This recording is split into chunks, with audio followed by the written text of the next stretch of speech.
Share बाजारातून कल हाती यायला लागले, तसे शेअर बाजारात मोठ्या घडामोडी घडताना आपल्याला दिसतायत। सेन्सेक्स तब्बल 1000 अंकांनी पडलेला आहे। आताची ही सगळ्यात मोठी घडामोड, निफ्टीची 300 पेक्षा जास्त अंकांनी पिछाडी होते। आताची ही सगळ्यात मोठी घडामोड आहे, सेन्सेक्स 1000 अंकांनी पडला आहे।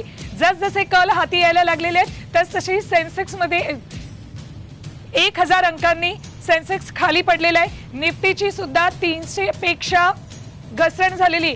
जसजसे इकडे कल आपल्याला बदलताना दिसतात, देशातले हे निकाल हाती येण्यापूर्वी कल बदलत असताना तिकडे शेअर बाजारमध्ये सुद्धा ही घसरण होताना दिसते। सेन्सेक्स तब्बल 1000 अंकांनी पडलाय, तर तिकडे निफ्टीचा निर्देशांक सुद्धा 300 अंकांनी पडलेला आहे।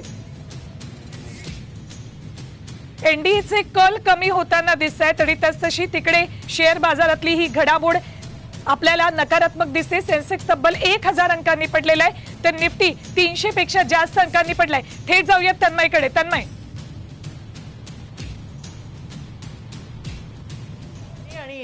काहीचा परिणाम मार्केटवर होणार आणि या संदर्भात अमित शहांनी देखील काही भाष्य केलं होतं, त्यानंतर बरीच चर्चा झाली होती नेमकं काय होणार या संदर्भातली। एक छोटीशी कमेंट यावर घेऊयात मॅम। शेअर बाजारावरती परिणाम जाणवतोय, पण आत्ताचे जे कल आहेत त्यावरनं हे सगळं प्रेडिक्ट करणं थोडंसं कठीण असेल। खरं सांगायचं झालं तर ज्या प्रकारे निवडणूक लढवली गेली आणि ज्या प्रकारे नंतर निष्कर्ष समोर येत गेले एक्झिट पोलचे, त्यात कुठेतरी मोदी